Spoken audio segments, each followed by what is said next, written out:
Lo que acaba de pasar en Chile no fue una elección democrática más. Fue una operación geopolítica.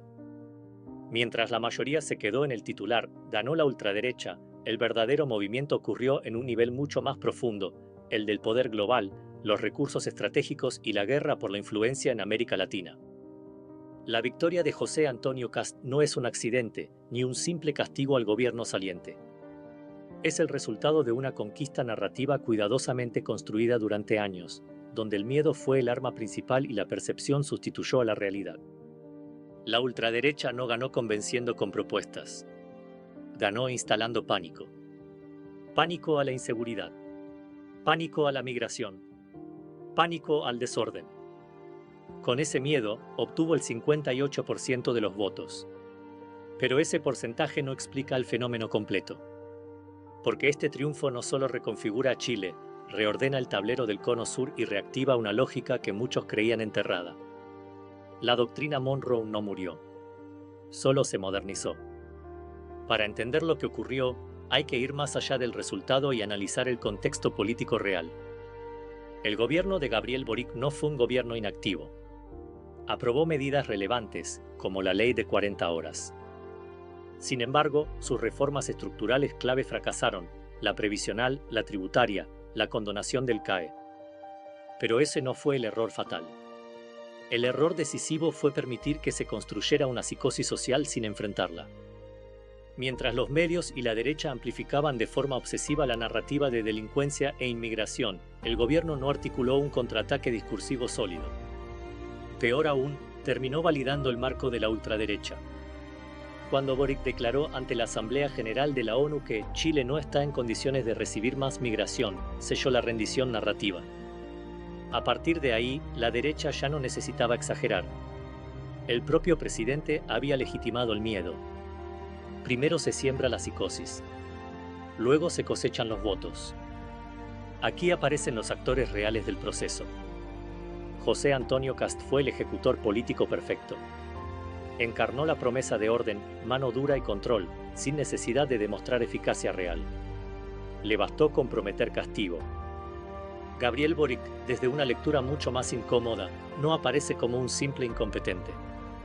Su gobierno cumplió una función, desarticular a la izquierda desde dentro, desmovilizarla, fracturarla y dejarla sin relato.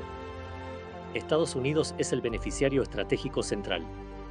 No por ideología, sino por necesidad geopolítica.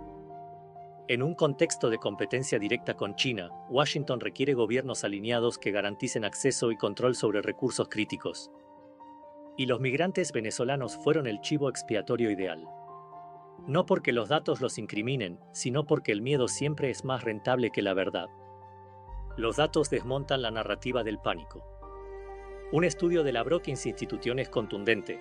Cuando los venezolanos representaban el 2.4% de la población chilena, solo eran el 0.7% de los imputados por delitos. La evidencia contradice frontalmente la historia que se vendió en medios y campañas. Pero en política moderna, la evidencia ya no gobierna. Gobierna la percepción. Ese fue el verdadero campo de batalla. Y ahí, la ultraderecha ganó con claridad. La lectura estratégica que casi nadie se atreve a hacer es esta: la victoria de Kast es una pieza dentro de una jugada continental. Estados Unidos necesitaba consolidar un eje ideológicamente alineado en el Cono Sur.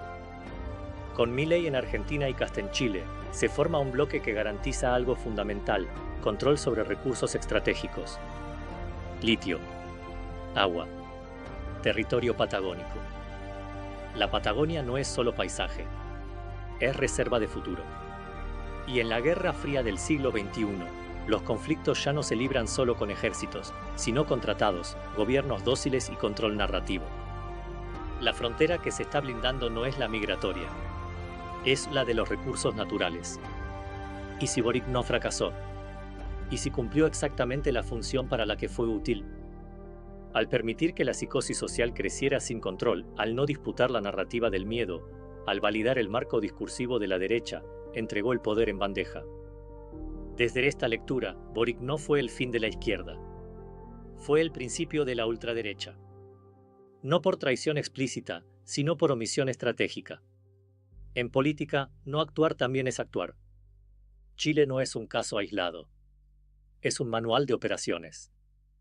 Lo que ocurrió ahí puede replicarse en cualquier país con gobierno progresista. El guión es claro. Primero, se identifica un problema social sensible, inseguridad o migración. Luego, se infla mediáticamente hasta convertirlo en amenaza existencial. Después, se acusa al gobierno de incapacidad. Finalmente, se presenta a la ultraderecha como la única solución de orden. La guerra del siglo XXI no se libra con tanques. Se libra controlando la narrativa. Las consecuencias ya se empiezan a delinear. A corto plazo, veremos un shock de autoridad. Muros, zanjas, militares en frontera, expulsiones. Medidas pensadas más para el impacto mediático que para resolver causas estructurales. A mediano plazo, la agenda social será enterrada bajo el discurso de seguridad. Y cuando empiecen las privatizaciones y recortes, el costo social aparecerá. Pero para entonces, el daño político ya estará hecho. Chile entra en una fase de polarización profunda. Y América Latina recibe una advertencia clara. La pregunta final no es solo sobre Chile. La pregunta es esta: ¿fue Boric un incompetente o el primer eslabón de una operación mucho más grande? Estamos presenciando el renacimiento de la doctrina Monroe bajo un nuevo lenguaje. ¿Y cuántos países más caerán antes de entender que la verdadera guerra ya no es ideológica, sino geopolítica, mediática y estratégica? Porque le vendieron miedo al pueblo para comprar un país.